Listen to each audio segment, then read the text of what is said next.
Okay, સો આજનો topic છે wifi hacking and security. Total 2 અથવા તો 3 દિવસ આ ટોપિક ચાલશે, બરાબર. સો વાઈફાઈ હેકિંગની અંદર આપણે ઘણી બધી વસ્તુ શીખવાના છે.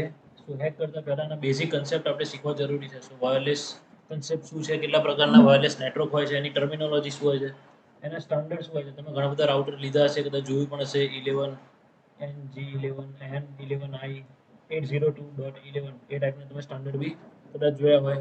એ સિવાય SSID શું છે, BSSID શું છે, બરાબર. વાઈફાઈ ઓથેન્ટિકેશનના મોડ કયા કયા છે. તમે જનરલી કનેક્ટ કરતા હશો વાઈફાઈ સિમ્પલ પાસવર્ડ લખીને, પણ એના ઓથેન્ટિકેશનના મોડ કયા છે. વાઈફાઈ ચેકલિંગ કે wifi war driving, wireless antenna અલગ અલગ, એના ઇન્ક્રિપ્શન, એના અલગ અલગ ટાઈપના ઇન્ક્રિપ્શન, દરેક વસ્તુ વિશે આપણે પહેલા ડિટેલમાં જાણીશું. અને વાઈફાઈ કેવી રીતે વર્ક કરે છે સમજ્યા પછી આપણે વાઈફાઈ હેકિંગ ટોપિક ઉપર આગળ વધીશું. ઓકે, સો અહીંયા મેં એક નોર્મલ ખાલી સોશિયલ એન્જિનિયરિંગ ટૂલ કિટ લીધી છે, કારણ કે વાઈફાઈ હેકિંગના એન્ડમાં આપણે એક સોશિયલ એન્જિનિયરિંગનો પણ ઉપયોગ કરવાનો છે, જેને આપણે એવિલ ટ્વિન અટેક કહેવામાં આવે છે. અને સોશિયલ એન્જિનિયરિંગ આપણે ટૂલ કિટ મેટાસ્પ્લોઇટમાં પણ જોઈએ, એની પહેલાં પણ આપણે એમનેટમાં જોઈ હતી. મેટાસ્પ્લોઇટ પત્યા પછી તમને સોશિયલ એન્જિનિયરિંગ ટૂલ કિટમાં વધારે પેલોડ જોવા માટે મેં તમને આપેલું છે, તો એક ખાસ સેટ ટૂલ કિટ ચેક કરી લેજો. ઓકે, સો વાયરલેસ કન્સેપ્ટ તો તમે જુઓ તો જ્યારે નેટવર્ક કનેક્શન એસ્ટાબ્લિશ થયા, ઇન્ટરનેટ શરૂ થયું, ત્યારે દરેક વસ્તુ કેબલથી ચાલતી હતી, બરાબર. વાયરલેસ ટેકનોલોજીને હજુ જોવા જઈએ તો ઘણા વર્ષો થઈ ગયા છે, પણ અત્યારે જેટલા પણ સ્ટુડન્ટ અત્યારે બેઠા છે, તમે લગભગ થોડા ઘણા સમયથી વાપરતા હશો, મતલબ 2-5 વર્ષથી તમે વાઈફાઈ ટેકનોલોજી યુઝ કરતા હશો અને સમજતા થયા હોય ક્યારે, તો એ તમને જ ખ્યાલ હશે ક્યારથી તમે સમજતા થયા. પણ વાયરલેસ ટેકનોલોજી જ્યારે આવી ત્યારે ઘણા બધા લોકો એની પર મૂવ થઈ ગયા હતા, બરાબર. પણ ધીમે ધીમે પાછા એ લોકો વાયર ટેકનોલોજી પર આવી ગયા.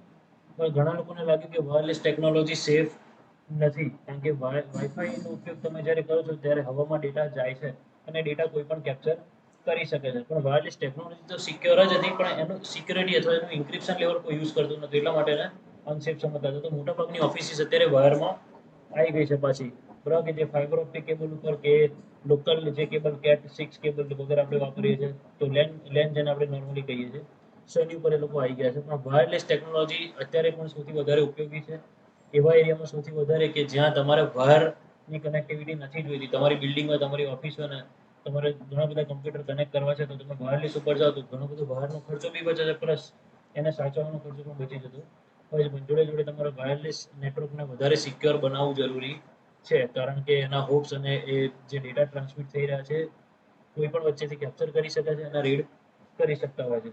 સો એની સિક્યોરિટી વિશે પણ આપણે આગળ જોવાના છે. તો સૌથી પહેલાં તો કયા કયા ટાઈપના વાયરલેસ નેટવર્ક હોય છે, તો તમે જનરલી લેન, વેન અને મેન જોયું હતું, બરાબર. તો એની આગળ આપણે ખાલી ડબલ્યુ લગાવીએ, so wireless local area network, WLAN. તો અહીંયા મેં એક ફોટો મૂકેલો છે, તો આનાથી તમે પરિચિત છો જ. ઘરે પણ તમારું આવું નેટવર્ક હશે, કોઈ ઓફિસની અંદર નેટવર્ક હશે. આપણું CSIનું નેટવર્ક પણ આ રીતે છે, બરાબર. જે લેનની અંદર 2 કે તેનાથી વધારે ડિવાઇસ વાયરલેસ કે બહારથી પણ તમે કનેક્ટ કરી શકો છો. રાઉટરની પાછળ જે બહાર નાખવાનું હોય છે, તો ત્યાંથી પણ તમે કોઈ લેન કનેક્શન પણ આપી શકો છો. તો એક નોર્મલ છે WLAN, wireless local area network. ત્યારબાદ આવે છે મેન નેટવર્ક, જે મેટ્રોપોલિટન એરિયા નેટવર્ક હતું. તો આ જગ્યાએ આપણે શેનો યુઝ કરીએ? Wireless metropolitan area network. તમને ખ્યાલ હોય તો એ ટાઈમે બી મેં તમને સમજાવ્યું હતું કે ભાઈ આપણે દૂર સુધી કનેક્શન કરવું હોય, સપોઝ કે વડોદરા છે, અમદાવાદ છે, બરાબર, ત્યાં સુધી પણ આપણું પોતાનું નેટવર્ક બનાવવું હોય, તો એના માટે આપણે મેનનો ઉપયોગ કરીએ છીએ. વાયરલેસ અથવા તો વાયરમાં પણ આપણે જઈ શકીએ છીએ, પણ એના માટે આપણે જોયું ભાઈ ફાઈબર ઓપ્ટિક કેબલ નાખીએ તો આપણને પોસાશે કે નહીં પોસાય, બરાબર. લેન કેબલ નાખીએ તો કેટલી પ્રોબ્લેમ આવી શકે. દરેક જગ્યાએ વાઈફાઈથી કનેક્ટ કરતા કરતા જઈએ તો કેટલો પ્રોબ્લેમ આવે. અને એના પછી આપણે 5 ગીગાહર્ટ્ઝના ડિવાઇસ ઉપર ગયા હતા, જેનાથી આપણે WMAN નેટવર્ક પણ ક્રિએટ કર્યું હતું.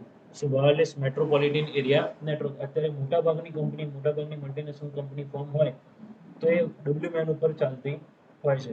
સો 5 ગીગાહર્ટ્ઝના ડિવાઇસ એ ટાઈમે પણ તમને જોવાના કીધા હતા જ્યારે વોટ ઇઝ ઇન્ટરનેટ ચલાવ્યું ત્યારે. ત્યારબાદ છે WWAN.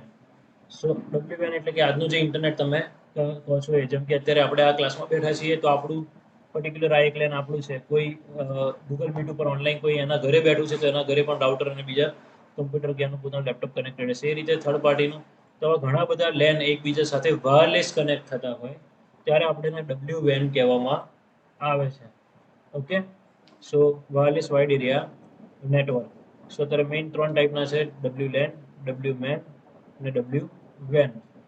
Okay, wireless terminology. તો વાયરલેસ ટર્મિનોલોજીમાં આપણે જોઈએ તો તમે જે વાઈફાઈ રાઉટર કરીએ છીએ, સો વાઈફાઈ રાઉટર પણ જોડે જોડે વાઈફાઈની અંદર ઘણી બધી ફ્રીક્વન્સીઓ આવેલી છે, જેમાં સૌથી વધારે જો યુઝ થતી હોય આખા વર્લ્ડમાં સૌથી વધારે, તો એ છે 2.4 ગીગાહર્ટ્ઝની ફ્રીક્વન્સી, જે અત્યારે તમારા લેપટોપમાં, તમારા કમ્પ્યુટરમાં, જો કમ્પ્યુટર વાયરલેસ હોય અથવા તો વાઈફાઈ ડોંગલ તમે યુઝ કરો છો, મોબાઈલ, લેપટોપ, આઈપેડ, રાઉટર, અને જે પણ ડિવાઇસ, ટીવીથી લઈ વાઈફાઈ પ્રિન્ટરથી લઈને જે પણ વાઈફાઈનો યુઝ કરે છે, બધા 2.4 ગીગાહર્ટ્ઝમાં રહી રહ્યા છે. ત્યારબાદ આવે 5.8 ગીગાહર્ટ્ઝની ફ્રીક્વન્સી, બરાબર, કે જે આઉટડોર માટે ખાસ યુઝ થાય છે, અને રિમોટ કનેક્શન, રિમોટ લોકેશન, તમારું કોઈ દૂરનું લોકેશન હોય એને તમારે નેટવર્કની અંદર કનેક્ટ કરાવવું હોય કે WLAN-માં તમારે કનેક્ટ કરાવવું હોય, તો એના માટે આપણે 5 ગીગાહર્ટ્ઝ, 5.8 ગીગાહર્ટ્ઝ ફ્રીક્વન્સીનો યુઝ કરીએ છીએ, બરાબર. અને અત્યારે તમે જુઓ તો તમારા આઈફોન હોય કે એન્ડ્રોઈડ હોય, લેટેસ્ટ ફોનની અંદર લગભગ બંને બેન્ડ અત્યારે આપણે કનેક્ટ કરી શકીએ છીએ, કારણ કે રાઉટર પણ આપણને 2.4 ગીગાહર્ટ્ઝ અને 5 ગીગાહર્ટ્ઝના અવેલેબલ છે. કેટલાના ફોનમાં તમે વાઈફાઈ કનેક્ટ કરો તો ઉપર 5G લખીને આવે છે વાઈફાઈની અંદર. સો 5G નું મિનિંગ 5G ટેકનોલોજીની પણ 5 ગીગાહર્ટ્ઝની વાત ત્યાં થઈ રહી છે, બરાબર. જો અત્યારે મારું જે છે તો એની અંદર તમે 2.4 ગીગાહર્ટ્ઝ અને 5 ગીગાહર્ટ્ઝ અહીંયા જોઈ શકો છો. કદાચ તમારો વનપ્લસનો ફોન હોય તો એમાં બી તમે ચેક કરજો, તો તમને બી તમારા વાઈફાઈની બાજુમાં 2.4G/5G જોવા મળશે. તો 2.4G અને 5G એટલે કે ગીગાહર્ટ્ઝની વાત કરીએ, શું ફરક છે? તો એક નોર્મલ તમે ગામડાનો રસ્તો લઈ લો અને એક હાઈવે લઈ લો, બંને બાજુ સેમ ટ્રાફિક રાખીએ, જેટલો હાઈવેમાં ટ્રાફિક હોય ને એટલો જ ટ્રાફિક આપણે ગામડાના રોડ ઉપર રાખીએ, તો કયો ટ્રાફિક સ્મૂથ ચાલે? હાઈવે વાળો ટ્રાફિક સ્મૂથ ચાલશે, બરાબર, કારણ કે હાઈવે પહોળો છે અને એમાં 4 લેન છે કે 6 લેન છે, જ્યાં આરામથી લોકો એન્જોય કરી શકે છે. તો સેમ 2.4 ગીગાહર્ટ્ઝ જે છે એ તમે ઘણા રાઉટર તમે જોયા હશે, જેમાં એક એન્ટીના હોય, બે એન્ટીના હોય, 3 એન્ટીના હોય, 4 એન્ટીના હોય, 5 એન્ટીના, 6 એન્ટીના હોય, બીજા કેટલા 8 એન્ટીના, ભાઈ કેટલા એન્ટીના વાળા રાઉટર તમે જોયા છે? હાઈએસ્ટ એન્ટીના કેટલા જોયા છે રાઉટરમાં? હા, જોયા છે ને? હા, અત્યારે આપણી આંખ સામે પડ્યા છે તો 6 એન્ટીના વાળું રાઉટર તો પડ્યું જ છે, બરાબર. તો એ દરેક એન્ટીનાનું એક રોડ માની લો, એક એન્ટીનાને, બરાબર. તો 2.4 ગીગાહર્ટ્ઝનો એન્ટીના હોય, સો એક એન્ટીના કે બે એન્ટીના વાળું રાઉટર, તમે નહીં કહેતા કે 3 એન્ટીના વાળું લે સ્પીડ વધી જશે, તો એના લાવવાથી સ્પીડ નહીં, પણ એ નેટવર્કના ટ્રાફિકને એ વહેંચી લે છે. સિંગલ રાઉટર હોય, સિંગલ એન્ટીના વાળું રાઉટર, અને એમાં તમે 10 કનેક્શન કરી લો, તો કનેક્ટ તો થઈ જશો, પણ એની અંદર ટ્રાફિક કેટલો સ્લો આવશે, મતલબ તમે ક્યારે રિક્વેસ્ટ મૂકી, ક્યારે રિક્વેસ્ટની બેક આવી, ઘણી વખત રિક્વેસ્ટ ડ્રોપ બી થઈ જતી હોય છે. એટલે જેટલા એન્ટીના વધારે એટલું ટ્રાફિક વહેંચાઈ જાય. સો અહીંયા ક્લાસ ઉપર અમે 6 એન્ટીના વાળું કેમ લાવ્યા? કારણ કે અહીંયા એક એન્ટીના, એક નેટિસનું ડિવાઇસ પણ હતું 5 ગીગાહર્ટ્ઝ વાળું, પણ એ સિંગલ બે એન્ટીના ઉપર કામ કરતું હતું. તો જેટલા પણ લોકો કનેક્ટ થતા હતા તો બહુ જ સ્લો પડે, નેટવર્ક બહુ જ સ્લો પડે. ઇન્ટરનેટ તો સ્લો પડે કારણ કે નેટવર્કની અંદર ટ્રાફિક એટલું બધું હોય, તો જે બહારથી વેબસાઇટ આવવાની છે, એમાંથી જે ફાઇલ ડાઉનલોડ થવાની છે, એ પણ આપણને સ્લો પડશે. સો એટલા માટે આપણે વધારે એન્ટેના વાળું રાઉટર લાવ્યા, કે જેથી, અને બીજું કે 5 ગીગાહર્ટ્ઝ વાળું એટલે તમને પ્રોપર એની સ્પીડ પ્રોવાઈડ કરે છે, જે 300 Mbps ની રાઉટરની સ્પીડ હોય, 300 Mbps, 600 Mbps નેટવર્ક સ્પીડ તમને પ્રોવાઈડ કરતું હોય છે. સો 5 ગીગાહર્ટ્ઝ મોટા ભાગે વપરાય છે શેના માટે? આઉટડોર કનેક્શન કરવા માટે, લોંગ રેન્જના કનેક્શન કરવા માટે, વાયરલેસ માટે. પ્લસ હવે રાઉટરની અંદર અને મોબાઈલની અંદર પણ એનો ઉપયોગ વધવા લાગ્યો છે. પણ 5.8 ગીગાહર્ટ્ઝમાં પણ અલગ અલગ ફ્રીક્વન્સી આવે છે, આઉટડોરની અલગ અને ઇન્ડોરની અલગ.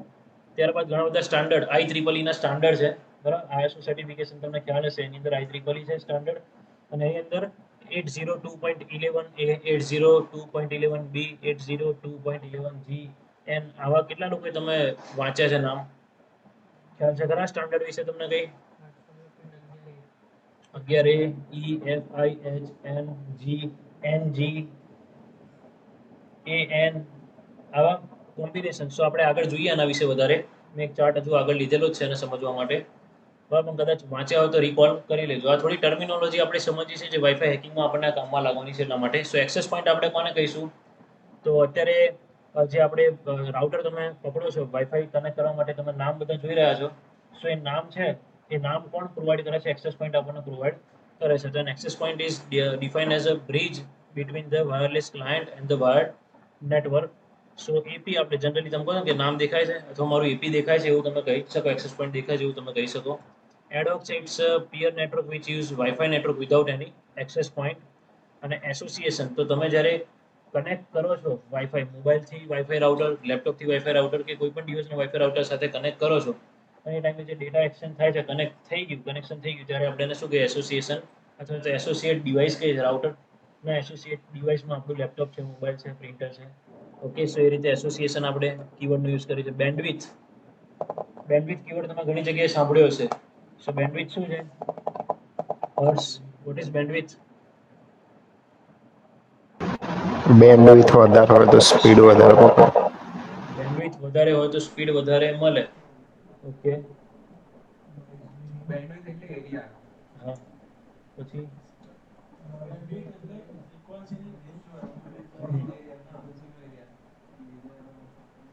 ઓકે, નોર્મલ ટર્મમાં આપણે બેન્ડવિડ્થ કે નહીં કહેતા કે ભાઈ તમારો કેટલી સ્પીડનું ઇન્ટરનેટ છે, શું સ્પીડ આવે છે તમારે? તો કોઈ કે ઘરે કયો ઇન્ટરનેટનો પ્લાન લગાવ્યો છે, કોઈ કહે છે ભાઈ 50 MB નો, 100 MB નો કે 10 MB નો. સો એને પણ આપણે કહીએ કે ભાઈ હા, એને બેન્ડવિડ્થ કહી શકાય કે ભાઈ 1 MB બેન્ડવિડ્થ આવે છે, 10 MB બેન્ડવિડ્થ આવે છે. પણ સપોઝ એ બેન્ડવિડ્થ જે ફ્રીક્વન્સીનો એરિયા કહે છે, બરાબર, પણ તમે એવા ટાઈમે કોઈ એવું ડિવાઇસ વાપરો છો કે માની લો કે આપણે કેટ 6 કેબલની વાત કરીએ, કેટ 4 કેબલની વાત કરીએ આપણે, બરાબર, કેટ 4 કેબલ છે. સો એની અંદર કેટલી બેન્ડવિડ્થ તમે ટ્રાન્સફર કરી શકો છો? આપણે વોટ ઇઝ ઇન્ટરનેટ ચલાવ્યું ત્યારે આપણે જોયું હતું કેટ 1 2 3 4 5 6 7 શું છે. સો કેટલી હતી કેટ 4 ની અંદર? 100 Mbps. કેટ 4 ની અંદર કેટલી હતી? લગભગ 10 થી 50 ની હતી કેટ 4. હા, કેટ 6 થી થાય.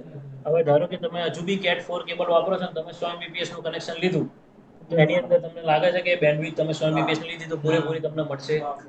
નહીં મળે. તમને ઇન્ટરનેટનો છેડો જે ડિવાઇસમાં આવતો હશે, ડિવાઇસમાં 100 MB પૂરેપૂરી આવશે, પણ એ ડિવાઇસથી, ધારો કે રાઉટરથી તમે બીજા બધાને શેર કરો છો કેટ 4 કેબલથી, તો ત્યાં એને પ્રોપર એમબી મળશે નહીં. ત્યાં 10 MB ની સ્પીડે કે 50 MB ની સ્પીડે ડેટા ટ્રાન્સફર થશે. બરાબર છે. બેન્ડવિડ્થ છે. બ્લૂટૂથ, તો બ્લૂટૂથ ડિવાઇસ તમે યુઝ કરો છો, અત્યારે બી બ્લૂટૂથનો તો જમાનો ગતો રહ્યો હતો, પણ પાછું જે સ્પીકર, વાયરલેસ સ્પીકર આવી ગયા બ્લૂટૂથ વાળા, હેન્ડ ફ્રી આવી ગઈ, બરાબર, કે જેની અંદર તમે નજીકના એરિયામાં, એકદમ ક્લોઝ એરિયા હોય ત્યાં આગળ તમે બે ડિવાઇસના પેરિંગ માટે યુઝ કરી શકો છો, જેમાં 723 kbps ની સ્પીડે શોર્ટ રેન્જમાં તમે ડેટા કે ફ્રીક્વન્સી ટ્રાન્સફર કરી શકો છો. Okay, BSSID. સો BSSID શું છે? તો તમારું જે એક્સેસ પોઈન્ટ છે, એ એક્સેસ પોઈન્ટ કોણ આપે છે? રાઉટર. રાઉટરમાંથી તમારું નામ દેખાતું હોય એક્સેસ પોઈન્ટનું, સો રાઉટરનું મેક એડ્રેસ એ આપણે BSSID કહેવામાં આવે છે. દરેક ડિવાઇસનું મેક એડ્રેસ હોય એવી રીતે રાઉટરનું મેક એડ્રેસ આપણે શું કહીશું? BSSID. Channel, so it is the network path for wireless transmission. So channel બહુ મહત્વની વસ્તુ છે. તમારે વાઈફાઈ જામિંગ શીખવું હોય, જામ કરવું હોય, પર્ટિક્યુલર ફ્રીક્વન્સી જામ કરવી હોય તો તમને ચેનલ વિશે ખબર હોવી જોઈએ. જે ચેનલ વિશે હજુ આપણે આગળ જોઈશું. હોટસ્પોટ, તો દરેક લોકો હોટસ્પોટ યુઝ કરો છો, પણ જનરલી હોટસ્પોટ આપણે કોને કહીએ છીએ? તો મોટાભાગના પબ્લિક એરિયાની અંદર આપણને ફ્રી વાઈફાઈ મળતું હોય છે. હોટસ્પોટ લોકોને એટ્રેક્ટ કરવા, કસ્ટમરને એટ્રેક્ટ કરવા માટે મેઇન પોઈન્ટ હોય છે. તમારે કોઈને ઇન્ટરનેટ આપવું, તમે હોટસ્પોટ ક્રિએટ કરો છો. રેલવે સ્ટેશને તમે હોટસ્પોટ જોયું છે, થિયેટરની અંદર, મોલની અંદર, ઘણી બધી જગ્યાએ તમે હોટસ્પોટ, કેફે વગેરે છે. સો હોટસ્પોટ એ અગેન એ શું છે? ઇન્ટરનેટ જ આપણને પ્રોવાઈડ કરે છે. ઘરે રાઉટરને પણ તમે હોટસ્પોટ કહી શકો, પણ હોટસ્પોટને પર્ટિક્યુલર એક કેટેગરી આપી છે કે ફ્રી ઝોન હોય એવી જગ્યાએ મોટાભાગે હોટસ્પોટને કહેવામાં આવે છે. પછી NFC, near field communication use કરો છો ને, બરાબર? તો આપણે ઘણી વાર પ્લેટફોર્મ પે ડી માટે જઈએ અને કાર્ડ આપીએ તો પેલા નહીં કહેતા કે ભાઈ વાઈફાઈ કાર્ડ છે, વાઈફાઈ કાર્ડ છે. એ ખરેખર શું છે? NFC કહેવામાં આવે. NFC પહેલા પણ ઘણી બધી જગ્યાએ વપરાતા હતા, જેમ કે એમ્પ્લોય પંચ કરવા માટે, બરાબર, NFC નો ઉપયોગ કરે છે.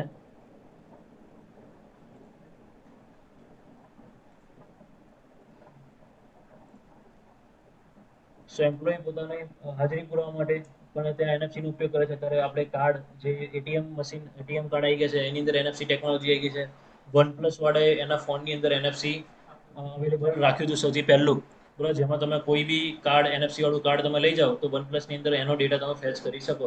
જેમ કે મારું એટીએમ કાર્ડ હું NFC વનપ્લસના ફોનની નજીક લઈ જાઉં, NFC ફિલ્ડ ચાલુ રાખીને, તો મારા કાર્ડની ડિટેલ પણ ત્યાં, મારે ખાલી SMS નોટ કે WhatsApp ચાલુ રાખું ત્યાં ટાઈપ થઈ જાય, બરાબર. તો એ રીતે NFC રીડર પણ યુઝ થાય છે. પ્લસ પાસ ફ્રેઝ, તો it is password combination of word use to provide authentication to wireless network. તમે જે પાસવર્ડ પ્રોવાઈડ કરો છો વાઈફાઈને સિક્યોર કરવા માટે. રેન્જ, સો એક્સેસ પોઈન્ટની રેન્જ કેટલી છે? દરેક રાઉટરની પોતાની એક રેન્જ હોય છે રેડિયસમાં. રાઉટરને જેટલી ખુલ્લી જગ્યા મળે એટલું વધારે રેડિયસમાં પોતાના સિગ્નલ મોકલી શકે છે. રિપીટર, સો રિપીટરનો ઉપયોગ તમે ઘણા લોકોએ કર્યો હશે. કર્યો છે રિપીટર? તમે એક વાઈફાઈ નો યુઝ કરો છો પણ એનો એરિયા લિમિટેડ છે, એનાથી વધારે એરિયામાં તમારે એ જ નેટવર્કને લઈ જવું હોય તો તમારે વચ્ચે કોઈ રિપીટર લગાવવું પડે. જેમ કે તમારું ઘર હોય, નીચે રાઉટર છે, ઉપરના રૂમમાં બરાબર આવતું નથી, સીડી સુધી આવે છે, તો સીડીમાં તમે એક રિપીટર લગાવી દો, ત્યાંથી એના સિગ્નલને વધારે બૂસ્ટ આગળ કરી શકો છો. રોમિંગ જનરલી તમે અહીં ગુજરાત છોડો અને તમે નેટવર્ક વાળો કે રોમિંગ નેટવર્કમાં આવ્યા, બરાબર, તો રોમિંગમાં તો તમે ઓલરેડી આણંદ છોડો તો અહીંથી જ રોમિંગમાં આવી ગયા કહેવાય જ્યારે નેટવર્કની ફિલ્ડમાં જોવા જઈએ ત્યારે. તો એ જ રીતે એક્સેસ પોઈન્ટ હોય, એક એક્સેસ પોઈન્ટ છોડીને બીજા એક્સેસ પોઈન્ટમાં જાઓ છો, ભલે સેમ છે, જેમ કે હોટલ હોય, રેલવે સ્ટેશન છે, એરપોર્ટ છે, તો આખા એરપોર્ટમાં તમે ફરો તો વાઈફાઈ થોડી ના આખા એરપોર્ટમાં એક જ ડિવાઇસમાંથી છેક છેલ્લે સુધી સિગ્નલ જાય, તો ત્યાં એ લોકોએ અલગ અલગ રિપીટર્સ મૂક્યા હોય, એટલે એક્સેસ પોઈન્ટ એના તમને જેમ જેમ આગળ જાવ બીજું એક્સેસ પોઈન્ટ તમે પકડી લો, એટલે એના કહેવાય રૂમિંગ એરિયામાં તમે એન્ટર થયા. So rough client is a client which attempt to connect to a wireless network without any permission. જે આપણે અત્યારે શીખવાના છે કે કોઈનું વાઈફાઈ હેક કરીએ, બરાબર, અને કોઈના નેટવર્કમાં એક્સેસ થવાનો આપણને કોઈ રાઈટ નથી, છતાં પણ આપણે પાસવર્ડ શોધીને કે પાસવર્ડ હેક કરીને એન્ટર થઈએ તો આપણે એક રફ ક્લાયન્ટ કહેવાય. Okay, service set identifier, SSID. સો SSID એટલે શું? તો અત્યારે જે સાયબર સિક્યુરિટી ઇન્ડિયા તમને દેખાય છે તમારા ફોન લેપટોપમાં, એને આપણે SSID કહેવામાં આવે છે. અને SSID ની લેન્થ 32 કેરેક્ટરની હોય છે, બરાબર, 32 કેરેક્ટર. એક વાઈફાઈ નું નામ તમે કેટલું લાંબુ આપી શકો? ઓકે, સો SSID પાસવર્ડ ગમે તેટલો આપી શકો, પણ લેન્થ જે SSID ની લેન્થ છે 32 કેરેક્ટર. ઓકે, ત્યારબાદ આવે વેબ. તો સૌથી પહેલું વર્ડ ઇક્વિપ પ્રાઇવસી. સો ઇન્ક્રિપ્શનનો એક ટાઈપ છે, પણ આ સૌથી ઇઝી હતું બ્રેક કરવું. અત્યારે પણ ઘણા લોકો વેબ કનેક્શન રાખતા એના કરતાં ઓપન રાખે તો સારું, બરાબર. WPA આવ્યું હતું, વાઈફાઈ પ્રોટેક્ટેડ એક્સેસ. વેબને સિક્યોર કરવા માટે આ આવ્યું હતું WPA. અત્યારે પણ તમે રાઉટરના સેટિંગમાં જાઓ તો તમને ઓપન અને એ સિવાય તમને અલગ અલગ કેટેગરીમાં બતાવતા હોય છે કયું ઇન્ક્રિપ્શન રાખવું છે, વાઈફાઈની સિક્યુરિટી શું રાખવી છે, ઓપન રાખવી છે, WPA રાખવું, WPA2 રાખવું, WPA2 PSK રાખવું છે. ઓકે, સો એ wifi protected access WPA, wifi protected access version 2 એટલે WPA2.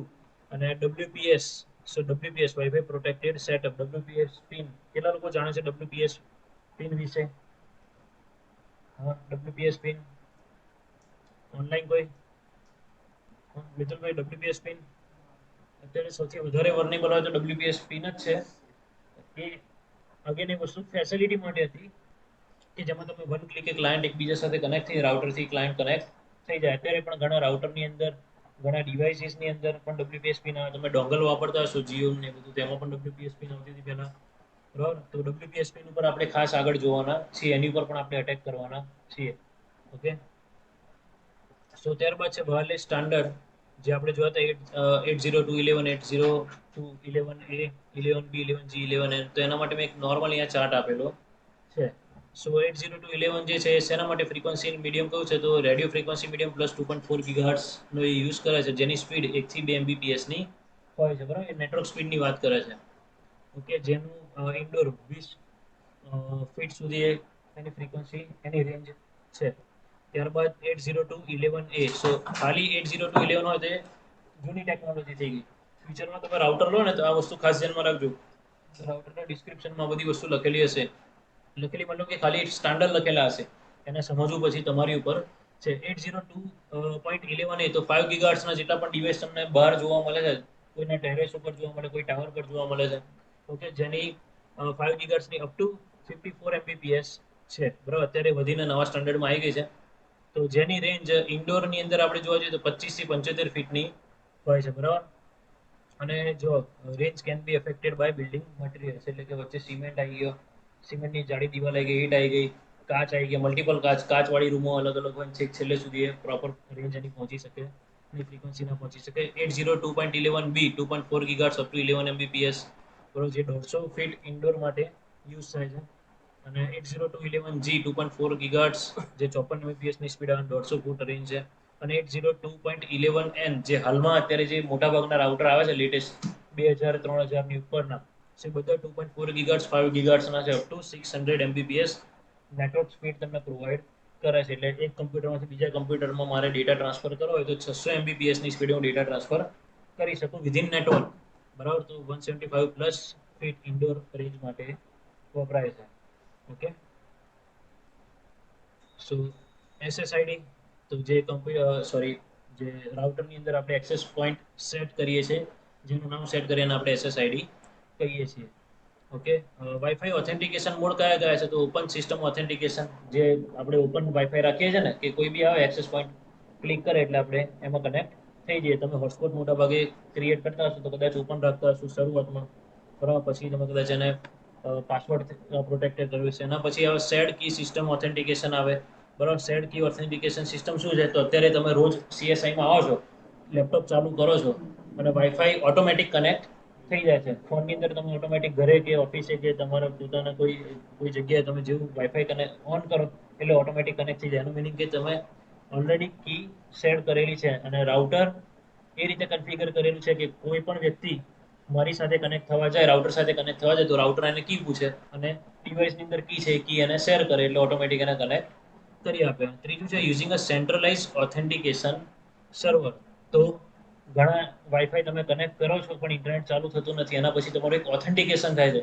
કાં તો મેક ફિલ્ટરિંગ થાય છે, કાં તો તમે ઓટીપી થી વેરીફાઈ કરો છો, કાં તો તમને ત્યાં યુઝર નેમ પાસવર્ડ આપે પછી તમે ઇન્ટરનેટ યુઝ કરી શકો છો, બાકી કનેક્ટ થઈ શકો છો પણ ઇન્ટરનેટ કે નેટવર્કનો યુઝ કરી શકતા નથી. સો એ થયું using a centralise authentication server. ત્યાં કોઈ લેપટોપ, કમ્પ્યુટર કે સર્વર હોય છે કે જેના થ્રુ તમે ઓથેન્ટિકેશન કરો છો. ત્રણેય વસ્તુ કરેલી છે ને? કરેલી છે કે નહીં કરી? સો એ કીવર્ડ યાદ રાખજો. એવા ટાઈમે આપણે નોર્મલ શબ્દ નહીં બોલવાનો, એવા ટાઈમે શેર્ડ કી સિસ્ટમ ઓથેન્ટિકેશન છે, એ જગ્યાએ સેન્ટ્રલાઇઝ ઓથેન્ટિકેશન સર્વર છે કે ઓપન સિસ્ટમ ઓથેન્ટિકેશન છે. આ થોડા આઈટીના કીવર્ડ તમારે બોલવાના શરૂ કરવા પડશે. ઓકે, સો ઓપન સિસ્ટમ ઓથેન્ટિકેશન સિમ્પલ આ રીતે છે. જેમ કે કોઈ રાઉટર છે, બરાબર, એનો પાસવર્ડ છે 123 અને ક્લાયન્ટ ડિવાઇસ છે, બરાબર, એ તમે નાખો છો. જેમ કે ઓથેન્ટિકેશનની રિક્વેસ્ટ કરી, વાઈફાઈ જોડે કનેક્ટ થવા ગયા તો તમે જો વાઈફાઈ જેવું સિલેક્ટ કરો છો અને કનેક્ટ ઉપર ક્લિક કરો એટલે લોડિંગ થાય છે, બરાબર. એટલે ઓથેન્ટિકેશનનો રિસ્પોન્સ આવે છે અને રિસ્પોન્સની અંદર તમે પૂછે છે કે ભાઈ પાસવર્ડ શું છે, તો તમે ઓથેન્ટિકેશનને રિક્વેસ્ટ કરો છો અને એને એ તમને રિસ્પોન્સ કરે છે. તમે 123 ની જગ્યાએ 321 પાસવર્ડ લખીને મોકલ્યો, સો એ તમને રિક્વેસ્ટ કરે છે અને તમારી જે ફ્રેમ છે કી મિસમેચ થઈ એટલે તમારી ફ્રેમને ડ્રોપ કરી દેશે. તો સાચો પાસવર્ડ હોય તો તમને કનેક્ટ કરી આપે છે, બરાબર. અને શેર્ડ કી સિસ્ટમમાં પણ સેમ જ છે. તમે અહીં આગળ જો એ કોઈ સર્વર છે, આપણે સર્વરને અત્યારે હાઇલાઇટ કરતા નથી. અત્યારે જેમ કે અહીંયા મારી ફાયરવોલ છે એવું તમે માનીને ચાલો, આપણી જોડે ફાયરવોલ છે, ફાયરવોલથી એક્સેસ પોઈન્ટ કનેક્ટ કરેલો છે. પણ અત્યારે તમે જોયું ક્લાયન્ટ ડિવાઇસ ઓથેન્ટિકેશન રિક્વેસ્ટ તમે અહીં આગળ મોકલી, ત્યાંથી આપણને એક ચેલેન્જ આવે એટલે કે આપણને પૂછ્યું ભાઈ પાસવર્ડ શું છે. તમે કનેક્ટ થવા જાઓ છો, ઓલરેડી કનેક્ટેડ છો, પાસવર્ડ શું છે? અહીંયા તમે એને ચેલેન્જ પાછો મોકલો છો, એટલે કે પાસવર્ડ સાથે તમે એને એક ટેક્સ્ટ મોકલો છો અને એ ઓથેન્ટિકેશન સક્સેસ થાય છે. એ સાચું છે એટલા માટે સક્સેસ થાય છે, બરાબર. શેર્ડ કી સિસ્ટમ ઓથેન્ટિકેશન અને યુઝિંગ ધ સેન્ટ્રલાઇઝ ઓથેન્ટિકેશન સર્વરમાં શું થાય તો ક્લાયન્ટે ઓથેન્ટિકેશન રિક્વેસ્ટ મોકલી, આઈડેન્ટિફાઈ રિક્વેસ્ટ થઈ ગઈ. હવે ધારો કે યુઝર નેમ પાસવર્ડ રિલેટેડ કોઈ એવું છે તો જેથી તમને અહીંયા કોઈ પેજ ઓપન થાય જ્યાં તમારું યુઝર નેમ તમે લખો છો, સો યુઝર નેમ અહીંયા મોકલ્યું તો એ રાઉટર હવે આગળ કોને મોકલ્યું? સર્વરને, કારણ કે ડેટાબેઝ શેમાં છે? કોઈ એક સર્વર કે ભાઈ ઓથેન્ટિકેટ યુઝર છે કે નહીં. તો ઓથેન્ટિકેશન ચેલેન્જ અહીંયા આગળ રાઉટરને જાય, રાઉટર આગળ ક્લાયન્ટને મોકલે છે, એનો રિસ્પોન્સ આપણને મળે છે અને છેવટે સક્સેસ હોય, મતલબ કે જે યુઝર નેમ છે સાચું લખેલું હોય તો આપણને સક્સેસફુલ ઓથેન્ટિકેશન થઈ જાય, સર્વર જો રિક્વેસ્ટ જાય અને આપણે ઇન્ટરનેટ સ્ટાર્ટ કરી શકીએ છીએ વાપરવાનું, બરાબર. જે જનરલી તમારા એરપોર્ટ ઉપર અથવા તો રેલવે સ્ટેશન ઉપર કે મોલમાં જોયું હોય તો હોટલમાં ગયા હોય ત્યારે તમે ત્યાં હોટલનો રૂમ નંબર અને પાસવર્ડ તમારી સરનેમ એ રીતે તમે ટાઈપ કરો ત્યારે તમને ઇન્ટરનેટ વાપરવા મળે છે. કનેક્ટ થવા મળી જાય છે પણ ઇન્ટરનેટ વાપરવા મળતું નથી. એ આ સિસ્ટમથી વર્ક કરે છે. ઓકે, અને બીજું યુઝિંગ સેન્ટ્રલાઇઝ ઓથેન્ટિકેશન સર્વરમાં મેક એડ્રેસ ઓથેન્ટિકેશન. સપોઝ કે મેં અહીંયા ફાયરવોલની અંદર તમારા દરેકના મેક એડ્રેસ લઈ લીધા અને આની અંદર ફિટ કરી લીધા, અથવા તો રાઉટરની અંદર મેક ફિલ્ટરિંગ પણ આવે છે, તમને ખ્યાલ હોય તો સેટિંગમાં.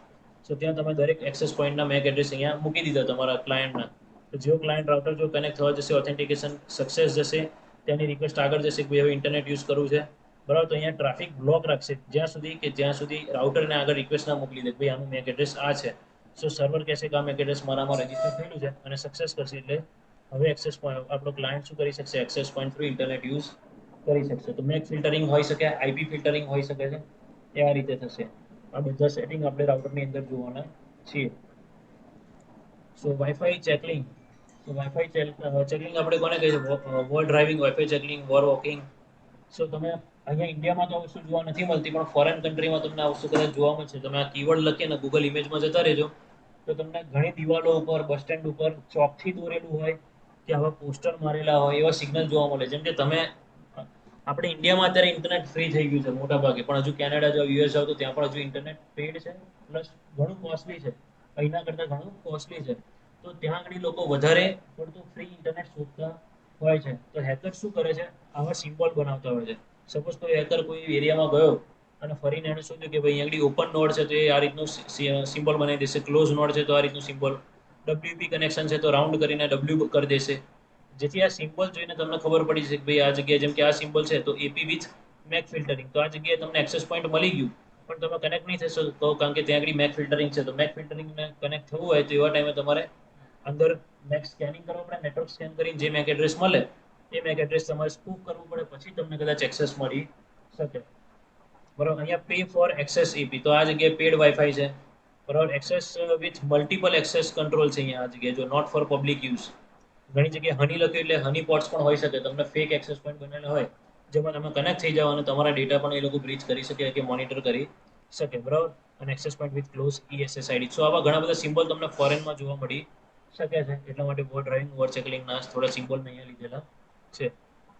સો war checking, war driving, war flying શું છે? તો વોર ફ્લાઇંગ એટલે તમે જો ડ્રોનનો ઉપયોગ લોકો કરે છે ને, ખાસ કરીને મિલિટરીમાં તમે શું જોવો છો, મિલિટરીની અંદર ડ્રોનનો ઉપયોગ કરીને કોઈ મિસાઇલ પાડતું હોય, સેમ એ રીતે તમે ડ્રોનનો ઉપયોગ કરી અને વાયરલેસ કનેક્શન આજુબાજુ કયા કયા છે, કેટલા રાઉટર છે, એનું એક્સેસ પોઈન્ટનું નામ શું છે, એનું મેક એડ્રેસ શું છે, એનું ઇન્ક્રિપ્શન ટાઈપ કયું છે, સિક્યુરિટી લેવલ કયું છે, એ તમે ચેક કરી શકો છો. એ જ રીતે તમે વોર ડ્રાઇવિંગ યુઝ કરો, જેમાં તમે રોજ કોઈને કોઈ રસ્તેથી જતા હોતા હશો, રેગ્યુલર તમે ધારો કે આણંદથી વિદ્યાનગર ક્લાસ પર આવ્યા તો રસ્તામાં તમે ઢગલો એક્સેસ પોઈન્ટ તમને જોવા મળશે. જો તમે દરેક જગ્યાએ ઊભા રહી અને ફોન ચાલુ કરીને વાઈફાઈ ચાલુ કરીને તમે ચેક કરો તો આજુબાજુની દુકાનથી લઈને બધાના એક્સેસ પોઈન્ટ તમને જોવા મળે છે. તો તમારે આખા આણંદ વિદ્યાનગરમાં કેટલા વાઈફાઈના ડિવાઇસ છે, કયા કયા રૂટ ઉપર કયા કયા વાઈફાઈ છે, એ રાઉટરની કંપની કઈ છે, એનું એક્સેસ પોઈન્ટ કયું છે, બરોબર, એનું મેક એડ્રેસ કયું છે, અને એની ઇન્ક્રિપ્શન ટાઈપ કઈ છે, કેટલા ઓપન છે, કેટલા ક્લોઝ છે, કેટલા WPA કનેક્શન વાળા છે, કેટલા WPS વાળા છે, કેટલા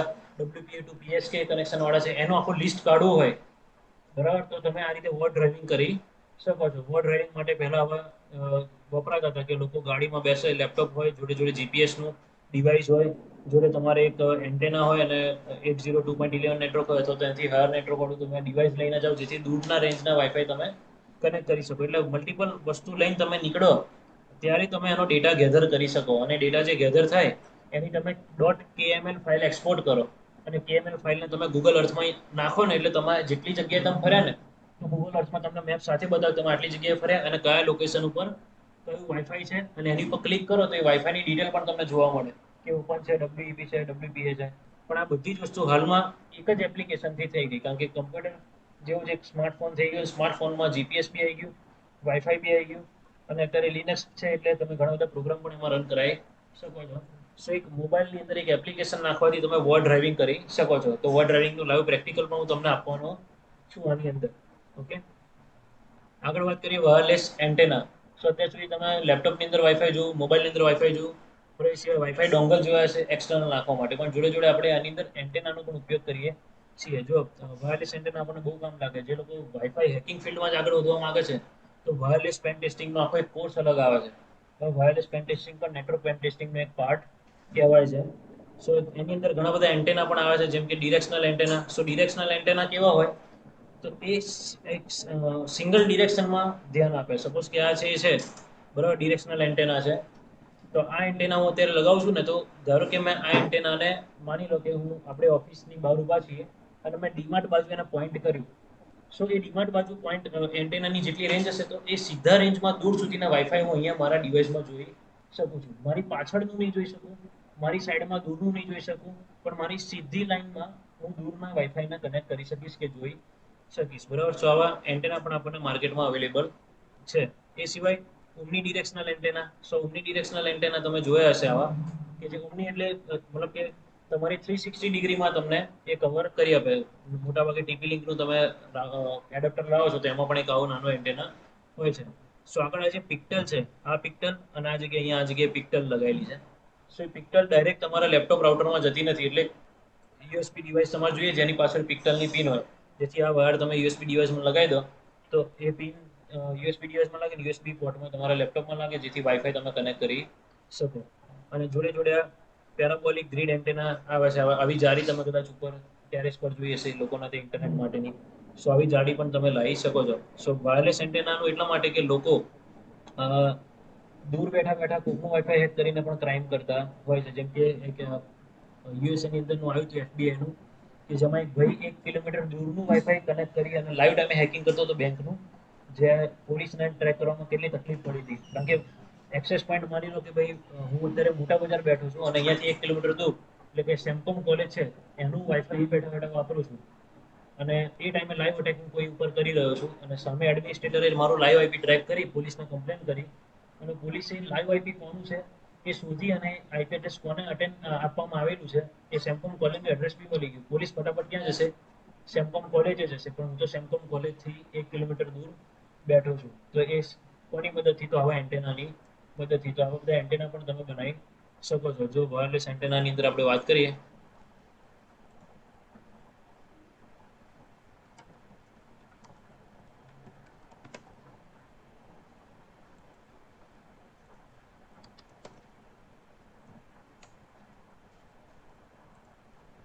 સો એમેઝોન પર બી તમને મળી જશે આવા એન્ટેના પિક્ટલ વાળા, એનાથી મોટા હાયર રેન્જ વાળા બી તમને મળી જશે.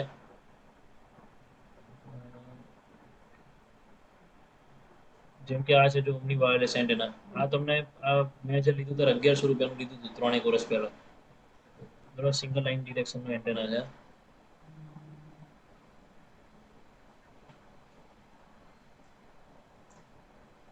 બરાબર, જનરલી આને આપણે યાગી એન્ટેના પણ કહીએ છીએ. તમારે અહીં લખવાનું છે યાગી એન્ટેના. સો આવા તમને મળશે યાગી એન્ટેના. યાગી એન્ટેના તમે ઘરે પણ બનાવી શકો છો અને રેડીમેડ 1000 થી 2000 ની અંદર તમને મળે છે. એક વિડીયો પણ હું તમને પછી લાસ્ટમાં બતાવીશ, તમને ખ્યાલ આવશે કે તો લગભગ 10 કે 15 કિલોમીટર દૂરથી એ પકડે છે વાઈફાઈ. રશિયન વાઈફાઈ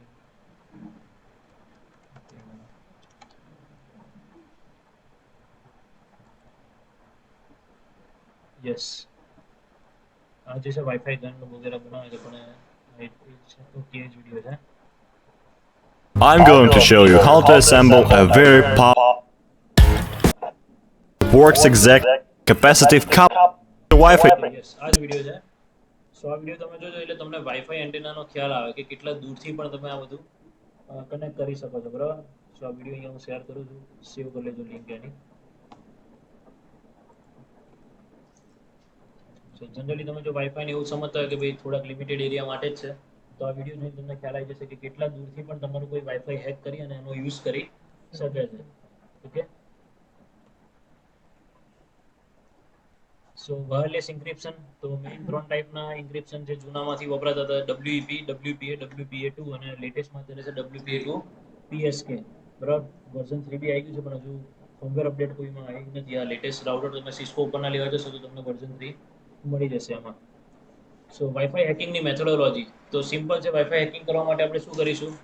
તો વાઈફાઈ ડિસ્કવરી. સૌથી પહેલા વાઈફાઈ હેક કરવું હોય તો આજુબાજુના જ વાઈફાઈ હેક કરવાના છે ને, તો વાઈફાઈ કયા પકડાય છે તો એના માટે આસપાસના વાઈફાઈ આપણે જોઈએ છે. ત્યારબાદ જીપીએસ મેપિંગ કરવું હોય તો આપણે કરી શકીએ છીએ. ત્યારબાદ વાયરલેસ ટ્રાફિક ઉપર અટેક કરીએ છીએ, એટલે કે વાઈફાઈનો ટ્રાફિક આપણે કેપ્ચર કરવાનો ટ્રાય કરીએ છીએ. ટ્રાય કરવા માટે આપણે અટેક લોન્ચ કરીએ છીએ અને ત્યારબાદ જે પેકેટ આપણે કેપ્ચર કરીએ છીએ એમાંથી વાઈફાઈની કી ક્રેક કરવા માટેની આગળ પ્રોસેસ કરીએ છીએ. પણ એ બધું કરવા માટે આપણે કઈ કઈ વસ્તુ જોઈશે? તો સૌથી પહેલા વાઈફાઈ ડિસ્કવરી. તો જનરલી આપણે વાઈફાઈ ડિસ્કવરી શેનાથી કરીએ છીએ?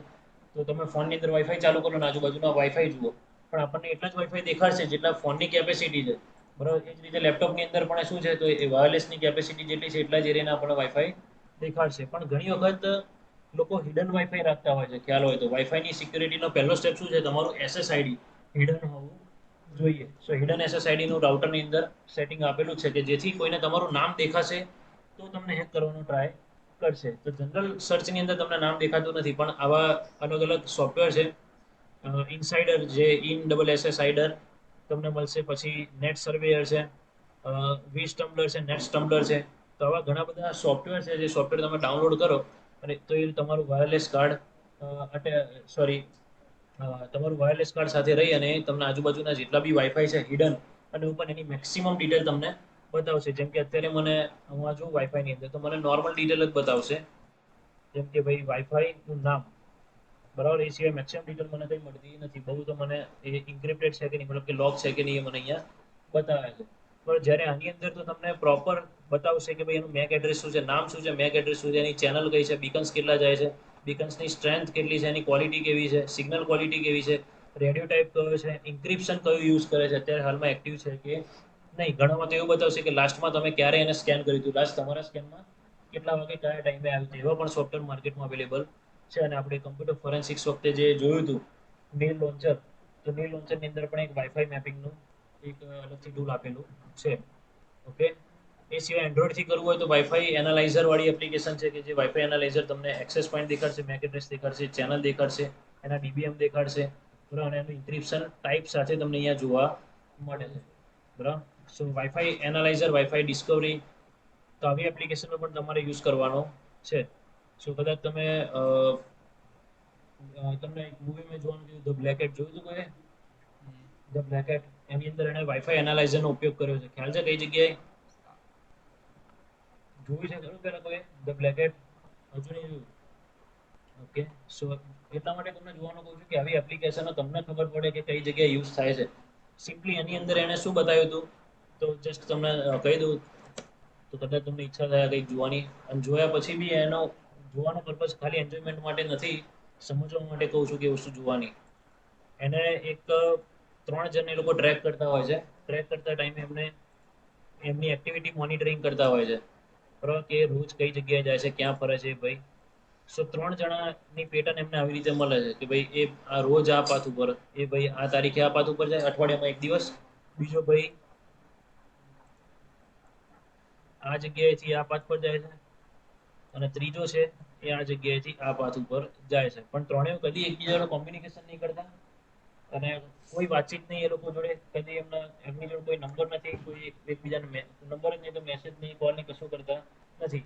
પણ સોમવારે આ ભાઈ આ રીતે ફરે છે, મંગળવાર બુધવારે આ ભાઈ આ રીતે ફરે, ગુરુ શુક્ર અને શનિવારે આ ભાઈ આ રીતે ફરે છે. એ રીતે ત્રણેય એક દિવસે નહીં પણ અલગ અલગ. તો એ ભાઈ મેપ જુએ છે, મેપ પરથી એમ કહે છે કે ભાઈ આ લોકેશન ઉપર શું છે, આ જગ્યાએ શું છે. તો આ જગ્યાએ કહે છે કે ભાઈ આ જગ્યાએ તો કોઈ એક ગાર્ડન છે, બરાબર, ગાર્ડન છે. તો એ લોકો મોનિટરિંગ માટે જાય છે આ જગ્યાએ. તો એ લોકોની સર્વેલન્સ વાન હોય છે, બરાબર. ફોરેનની અંદર તમે જો FBI CCI બધા શું રાખે, સર્વેલન્સ વાન રાખતા હોય છે, જેમાંથી એ લોકો કોઈના બી ઘર આગળ જઈ અને એમનો મોબાઈલ ટેપિંગ પણ કરી શકતા હોય છે. વાઈફાઈ ટેપ કરવું, મોબાઈલ ટેપ કરવા એ લોકો માટે ઈઝી વસ્તુ છે, બરાબર. અને લીગલ પણ એ લોકો માટે છે. ઘણા પ્રોટેસ્ટ પણ ફોરેનની અંદર થતા હોય છે આને લઈને. સો એ લોકો અહીંયા વાનની અંદર બેઠા બેઠા મોનિટર કરે છે એ ભાઈના, કે કોઈ એ ભાઈ જે હતો એ આવ્યો અહીંયા બેન્ચ ઉપર બેઠો બગીચામાં, બસ થોડી વાર બેઠો અને કોઈ મોબાઈલ કાઢ્યો તો એ લોકોએ સર્વેલન્સ ચાલુ કર્યું, પણ એમાં મોબાઈલની અંદર સિમ કાર્ડ જ નથી. તો એ ડિવાઇસનું કશું ડિટેલ આવતી નથી, કારણ કે એની અંદર સિમ કાર્ડ નથી. પણ છતાં બી મોબાઈલમાં કંઈક બેઠો બેઠો મચેડે છે. 5 મિનિટ બેઠો પછી ઊભો થઈને નીકળી ગયો. સો કોઈ એને એવી રીતે કહેવાય ને કે ક્રિમિનલ નથી કે એને ફટાક લઈને લોકો પકડી શકે, જો મોનિટર કરી શકે. સો એ જે હેકર હોય છે એ શું કરે છે કે ભાઈ બગીચામાં જાય છે, આંટો મારે છે, એ શું વિચારવાનું ટ્રાય કરે. પછી એ ટાઈમે શું કરે છે કે ભાઈ એન્ડ્રોઈડ ફોન એનો નીકાળે છે. એન્ડ્રોઈડ ફોન કાઢ્યા પછી તરત એ શું કરે છે, આવી વાઈફાઈ એનાલાઇઝરની એપ્લિકેશન નાખે છે. એપ્લિકેશન, આ વાઈફાઈ એનાલાઇઝરની એપ્લિકેશન નાખવાથી એને શું મળે છે, સો આજુબાજુ કેટલા વાઈફાઈ છે ને, અને એની સિગ્નલ સ્ટ્રેન્થ કેવી છે ને એ તમને ગ્રાફમાં જોવા મળે, બરાબર. આ જગ્યાએ તમને સિગ્નલ સ્ટ્રેન્થ પ્રોપર જોવા નહીં મળે. જો આ જગ્યાએ તમે જુઓ ને તો તમને જો બધા સિગ્નલ સેમ દેખાય છે ને અહીંયા ફૂલ પોઈન્ટ, પણ આ બંનેમાં બી ફરક છે, બરાબર. એ ગ્રાફ તમને આવી વાઈફાઈ એનાલાઇઝરની એપ્લિકેશનમાં જોવા મળે. માની લો કે આ અને આ બંને આપણને સેમ સ્ટ્રેન્થ દેખાડે છે આ જગ્યાએ સેટિંગમાં, પણ અહીંયા જોવા જશો ને તો કયું નજીક છે ને કયું તમારાથી દૂર છે ને તમને અહીંયા બતાવે. સો એ ટાઈમે વાઈફાઈ એનાલાઇઝર નાખી અને ચેક કરાવે છે, તો જોવે છે કે આજુબાજુ બિલ્ડિંગ તો અહીંયા આજુબાજુ છે, છતાં એ જ્યાં ઊભો છે તો આજુબાજુના સિગ્નલ વીક આવે છે, ને અહીંયા એક જ સિગ્નલ એવું છે જે સ્ટ્રોંગ આવે છે. એનો મિનિંગ કે એની આસપાસમાં કોઈ વાઈફાઈ છે. તો બાજુમાં પાછળ જ અહીંયા એક છોડ હોય છે અને થોડું માટી જેવું હોય છે, તો ત્યાં ખોદે છે આજુબાજુની જગ્યા. થોડું ખોદવાથી નીચેથી એને શું મળે છે, પાવર બેંક મળે છે, અને જોડે રાઉટર મળે છે, બેઝિક નાનું રાઉટર. એટલે રાઉટર મળ્યું પછી એનું ફોરેન્સિક કરતા ખબર પડી કે આ ભાઈ જ્યારે અહીંયા આવ્યો હતો ત્યારે રાઉટરમાં જાય છે, રાઉટરની અંદર એક મેસેજ ટાઈપ કરે છે, રાઉટરમાં સ્ટોર કરે છે મેસેજ. બીજો ભાઈ 2 દિવસ પછી આવે છે, એ મેસેજ જુએ છે. માની લો કે આ ભાઈએ કોઈ ક્વેશ્ચન કર્યો છે અને બીજો ભાઈ 2 દિવસ પછી આવી એ ક્વેશ્ચનનો જવાબ ત્યાં લખે છે, અને પછી એ જ્યારે આવશે ત્યારે એ ક્વેશ્ચનને વાંચી લેશે. એટલે કે ડેટા ટ્રાન્સમિટ થતો જ નહીં, ડેટા એક જ જગ્યાએ સ્ટોર કરીને મૂક્યો. એક જણ આવે, ડેટા રીડ કરે, ડેટા કાઢી અને એનો જવાબ ત્યાં ફીડ કરી દે છે. બીજો આવે છે, એ ફીડ જોઈ અને પોતાનો ક્વેશ્ચન કે પોતાનો આન્સર ત્યાં ફીડ કરીને નીકળી જાય છે. એટલે ડેટા ટ્રાન્સમિટ નહીં થતો, તો સર્વેલન્સમાં કશું આવતું નથી. સો એ લોકોએ ટેકનોલોજીનો એણે કેવો મિસયુઝ કર્યો અને આણે એપ્લિકેશનનો ઉપયોગ કરીને કેવી રીતે રાઉટર શોધી નાખ્યું. સો એ બતાવ્યું છે. એવી તો ઘણી બધી વસ્તુઓ તમે આનો યુઝ કરી શકો છો. જીપીએસ મેપિંગ, સો ઘણી બધી વેબસાઇટ છે, wingle.net, પછી વાઈફાઈ મેપિંગ વાળી અથવા વાઈફાઈ મેપ વાળી એપ્લિકેશન કદાચ તમે આ જોઈ હશે. જોઈ છે કેટલા લોકોએ આ વાઈફાઈ મેપ વાળી એપ્લિકેશન જોઈ છે? બરાબર, તો તમે ફ્રી વાઈફાઈ વગેરે તમે સર્ચ કરતા હશો તો આ રીતે તમને જેમ ટ્રુ કોલરની અંદર તમને બધાના નામ ને ડિટેલ કેવી મળી જાય છે, એ રીતે વાઈફાઈ મેપ અને વિંગલ મોટાભાગે ફોરેન યુએસએ અને કેનેડા માટે વપરાય છે. અને વાઈફાઈ મેપ અત્યારે ઓલમોસ્ટ બધી કન્ટ્રી માટે થઈ ગયું છે. તો વાઈફાઈ મેપ એપ્લિકેશન તમે નાખી દેશો તો ત્યાં તમને ઘણા બધા ફ્રી એક્સેસ પોઈન્ટ જોવા મળશે. પણ એ ફ્રી એક્સેસ પોઈન્ટ નથી.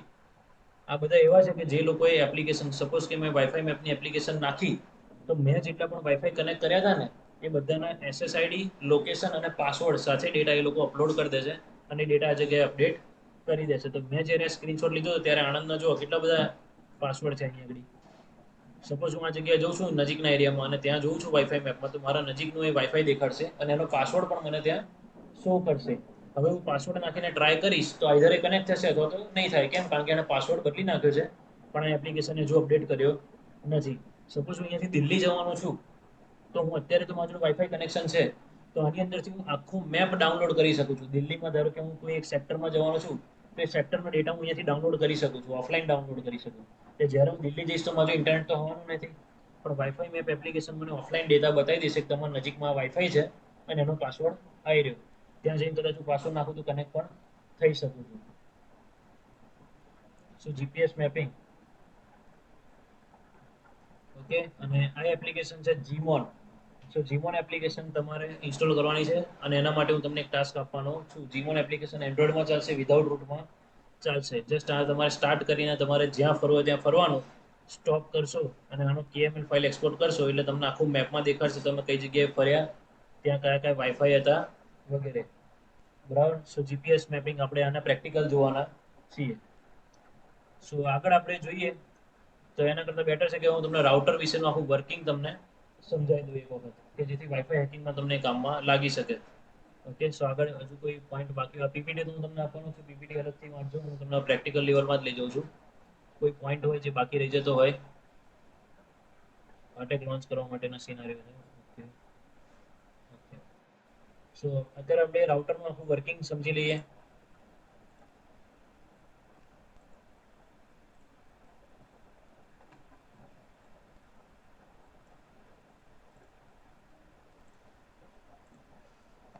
ઓકે.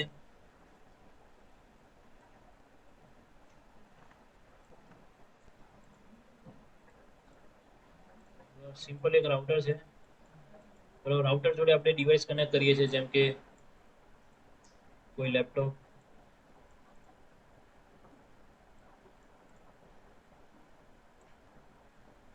કોઈ ડેસ્કટોપ, કોઈ ટેબ્લેટ અને કોઈ સ્માર્ટ ફોન છે. ઓકે. સો આટલા ડિવાઇસ જ્યારે તમે કનેક્ટ કર્યા છે તો બધા જ વાયરલેસ ડિવાઇસ છે અને વાઈફાઈથી એકબીજા સાથે કનેક્ટેડ છે.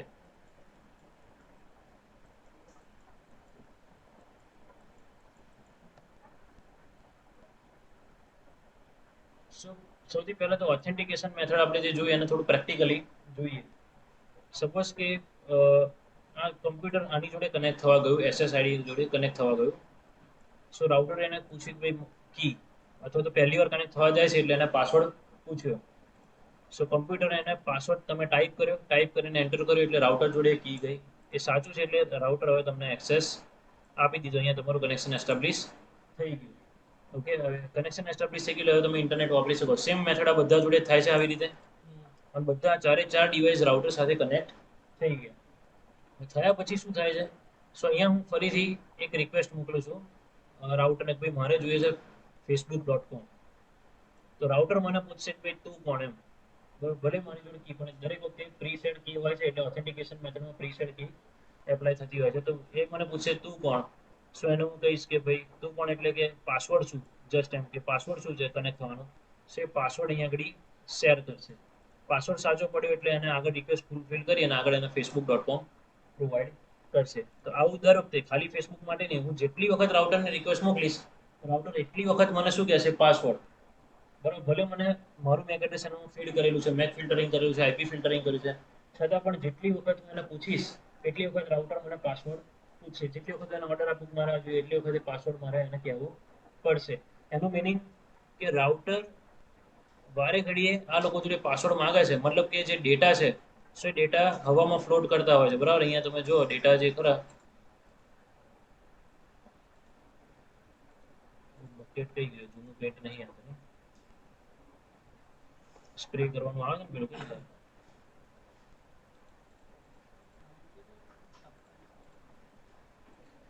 કઠપુતળી વાળું. એવા. ચલો સ્પ્રે આપણને નહીં મળતું અત્યારે, હું આને આવી રહ્યું સ્પ્રે જ મરી ગયો એક્ઝેક્ટ. માનો કે જે હા, હા, કેમ આ થયું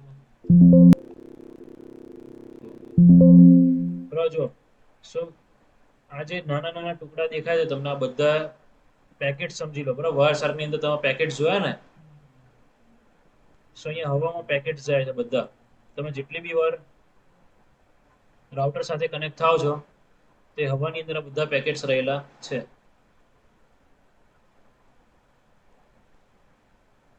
દેખાય છે ને બધાના ઓનલાઈન પેકેટ્સ. સો એ હા સર. પેકેટ્સ રાઉટરની જેટલી રેન્જ છે એ બધા રેન્જમાં એ પેકેટ હોય છે, બરાબર. એવું નહીં કે ડિવાઇસ જ્યાં છે તો એક પર્ટિક્યુલરનો પાથ નક્કી છે કે આ જ પાથમાં પેકેટ જવા. સો રાઉટરની ધારો કે જેટલી રેન્જ છે એ બધા જ રેન્જમાં અહીંયા પેકેટ્સ રહેલા છે. સો પેકેટની અંદર શું છે, ડેટા, કયા ડેટા, કે ભાઈ કયો ડિવાઇસ કઈ વસ્તુ મંગાવે છે, પ્લસ રાઉટરે ઓથેન્ટિકેશન કી માંગી તો એ પેકેટની અંદર ઓથેન્ટિકેશન કી પણ હશે. તો મતલબ કે આ બધા જ પેકેટની અંદર કોઈ એક કી રહેલી છે, અને કી પણ એ કેવી છે, ઇન્ક્રિપ્ટેડ કી છે, કારણ કે રાઉટર એનો ટ્રાફિક ઇન્ક્રિપ્ટેડ રાખે છે. પણ કોઈ બી વસ્તુનું તમે ઇન્ક્રિપ્શન કરો, જેમ કે ભાઈ હું અમીશ લખેલું હોય એનું ઇન્ક્રિપ્શન કરું, તો માની લો કે એને ઇન્ક્રિપ્શન આ કર્યું એને, બરાબર. એક કી છે કે ભાઈ તમારે આ જ વસ્તુ કરવી, 1 2 3 કે આ અને આનું કોમ્બિનેશન કરો એટલે આ કીવર્ડ બની જાય. તો બીજી વખત હું અમીશ લખવા જાઉં તો સેમ જ બનશે કે નહીં બને? આ સેમ જ બનશે કે નહીં બને? એક વખત મેં અમીશને 1 2 3 થી ઇન્ક્રિપ્ટ કર્યું તો આવો કીવર્ડ આવ્યો. તો બીજી વખત હું અમીશને 1 2 3 થી ઇન્ક્રિપ્ટ કરીશ તો આ કીવર્ડ આવશે કે નહીં આવે? આવશે, બરાબર. હું આને 1 2 3 થી ઇન્ક્રિપ્ટ કરું તો અલગ આવશે, બરાબર. તો એનું મિનિંગ કે પાસવર્ડ તો સેમ જ રહેવાનો ને રાઉટરનો. તો રાઉટરનો પાસવર્ડ સેમ છે, અને ઇન્ક્રિપ્ટ કરીને તમે જવા દેશો તો દરેક પેકેટની અંદર રાઉટરની સેમ કી રહેલી હશે. તો મારે શું કરવાનું છે, જસ્ટ આ બધા પેકેટમાંથી આ સ્ટ્રિંગ ફાઇન્ડ આઉટ કરવાની છે. કઈ? આ સ્ટ્રિંગ ફાઇન્ડ આઉટ કરવાની, અને આ સ્ટ્રિંગ મને મળી ગઈ તો એમાંથી મારે અમીશ લાવવાનું છે, નોર્મલ કેપિટલ ફોન્ટમાં અમીશ લાવવાનું છે. આ એક નોર્મલ ટેકનિક છે આની, બરાબર. તો એના માટે આપણે શું કરીએ છીએ, સો અહીંયા કોઈ એક અટેકર બેઠો છે જે આપણે ટ્રાફિકના આપણા નેટવર્કની બહાર રહીને પણ મોનિટર કરી શકે છે, ખાલી એને આપણા રેન્જમાં હોવું જોઈએ. હવે વિચારો તમે આપણી સીએસઆઈ ઓફિસની બહાર કોઈ ઊભું હોય તો આપણી સીએસઆઈ નેટવર્ક વાઈફાઈ સ્કેન કરી શકે કે ના કરી શકે? કારણ કે સિગ્નલ ઉપર સુધી જાય છે, પાછળ બિલ્ડિંગ સુધી પણ જાય છે, અને અહીંયા આ ક્લાસરૂમમાં આવવાની જરૂર નથી, બરાબર. તો સિમ્પલી શું કરશે, સો પ્રોપર એના ટૂલને રેડી કરશે. તો આપણે અહીંયા આગળ યુઝ કરીશું કાલી લિનક્સ. સો વિન્ડોઝ બેઝ પણ તમે હેકિંગ કરી શકો છો, વાઈફાઈ હેકિંગ કરી શકો છો, પણ વિન્ડોઝ બેઝ હેકિંગ કરવું અને લિનક્સ બેઝ હેકિંગ કરવું એ બંનેમાં ઘણો મોટો ફરક છે. જે ટૂલ સોફ્ટવેરનો ઉપયોગ તમે વિન્ડોઝમાં કરો છો તો એના બેકએન્ડમાં ઘણા બધા એના ડ્રાઈવર્સ માગશે, એને ડિપેન્ડન્સી માગશે. જ્યારે એ જ લેપટોપનો ઉપયોગ કરી અને કાલી લિનક્સનો ઉપયોગ કરશો લેપટોપમાં તો મોટાભાગની ડિપેન્ડન્સી હટી જશે, અને એનાથી જ તમે હેક કરી શકો છો. તો અત્યારે આપણે લિનક્સ ઓપરેટિંગ સિસ્ટમ યુઝ કરીએ છીએ, અને જોડે એક આપણી જોડે એક વાયરલેસ ડોંગલ અથવા તો વાયરલેસ એન્ટેના અથવા તો વાયરલેસ અલગથી એક ડિવાઇસ હોવું જોઈએ કે જે ડિવાઇસ મોનિટર મોડ ઉપર જઈ શકે. સો મોનિટર મોડ શું છે એના વિશે આપણે થોડું જાણી લઈએ. સો અહીંયા માની લો કે ભાઈ આ જગ્યાએ તમારામાં વાઈફાઈ વાળા ડિવાઇસ છે.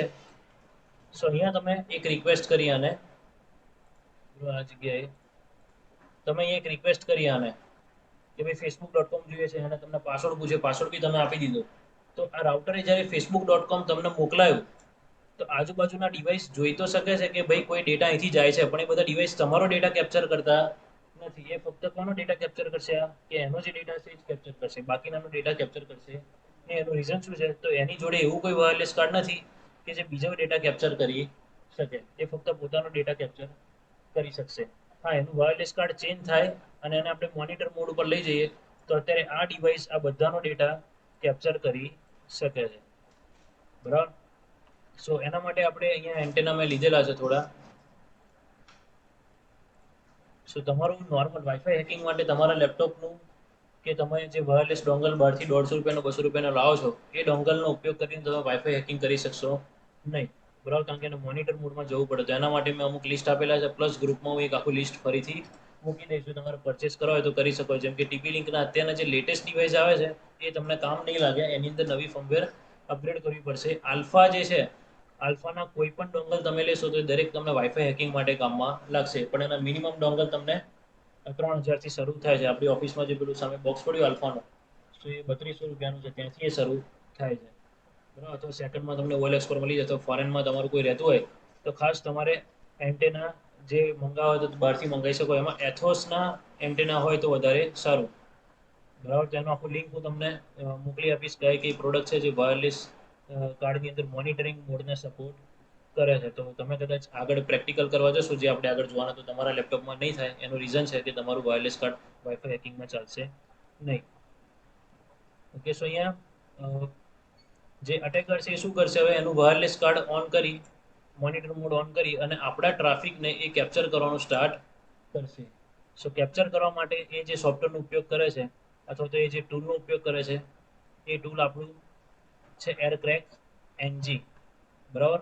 સો એરક્રેક કમાન્ડ અથવા તો એરક્રેકનું જે ટૂલ છે જેનાથી આપણે વાઈફાઈ હેક કરી શકીએ છીએ, સૌથી બેઝિક અને પ્રાઇમરી મેથડ એરક્રેક એનજીનો ઉપયોગ કરવામાં આવે છે. aircrack-ng લખશો ગૂગલમાં તો પણ એની વેબસાઇટ છે aircrackng.org. ઓકે. જ્યાંથી તમે ટૂલ ડાઉનલોડ કરી શકો છો. અધર લિનક્સ માટે કાલી લિનક્સ અથવા તો હેકિંગની જે ઓપરેટિંગ સિસ્ટમ હોય એમાં એરક્રેક એનજી પ્રી-બિલ્ટ ઇન્સ્ટોલ કરેલી આવે છે.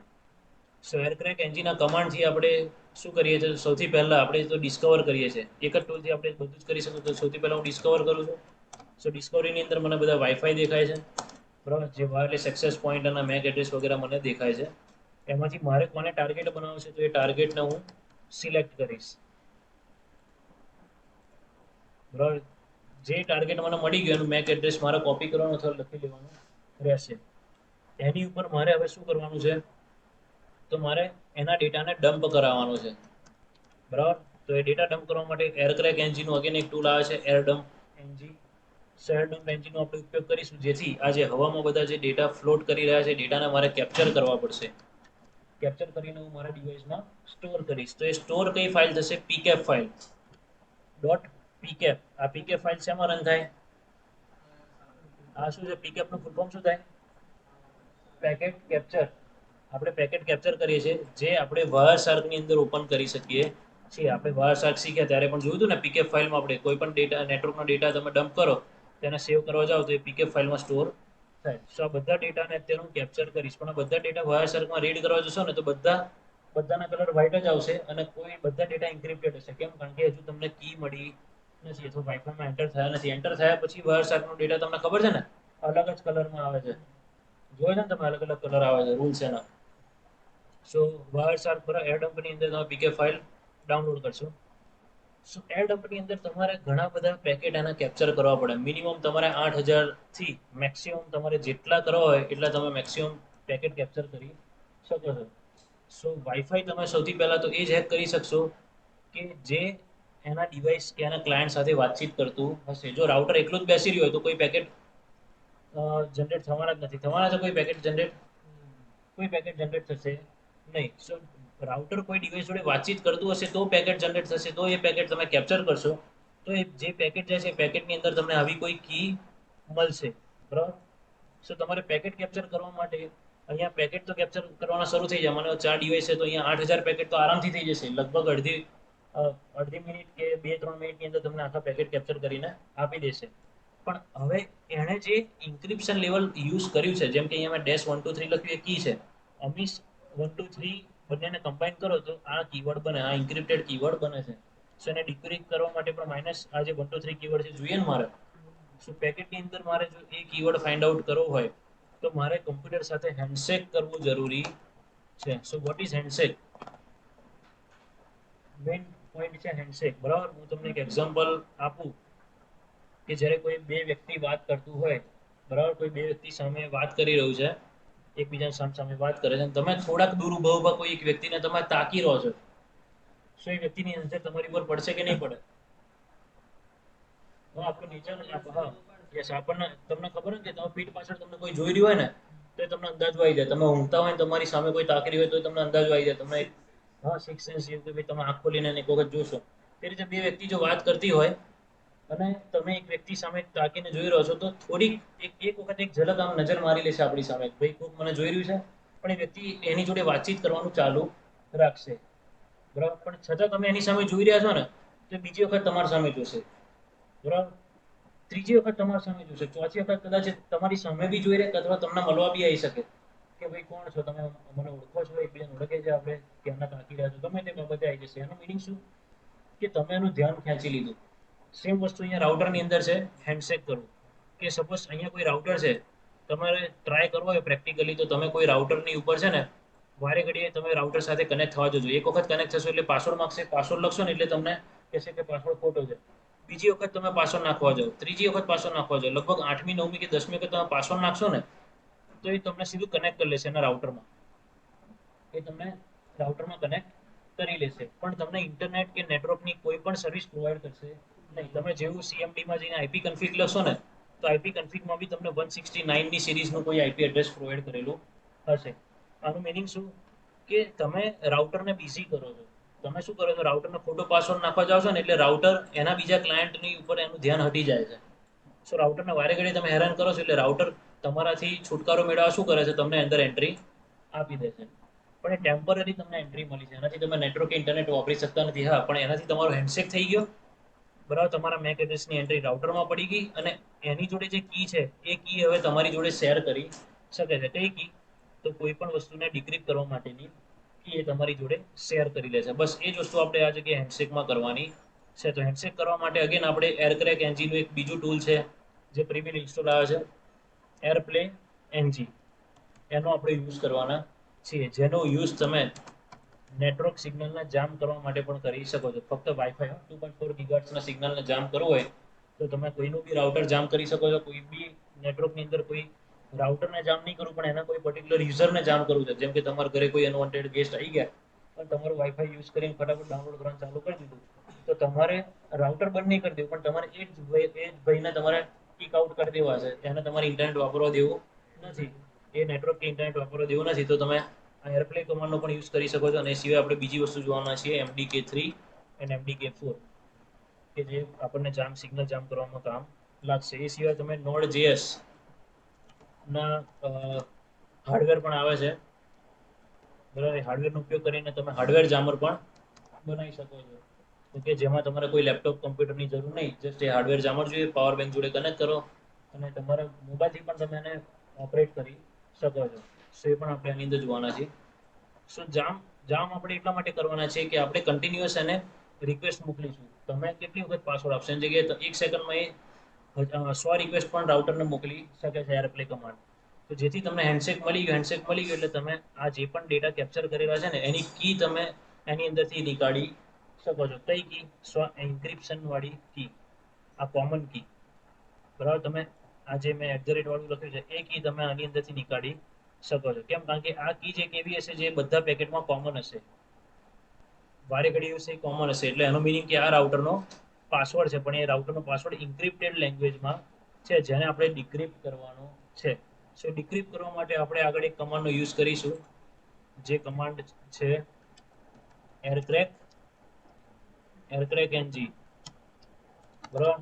કે જેને આપણે આ પીકેફ ફાઇલ આપીશું, બરાબર. ઓલરેડી એની અંદર કી હશે અને જોડે આપણે એને એક વર્ડ લિસ્ટ આપીશું.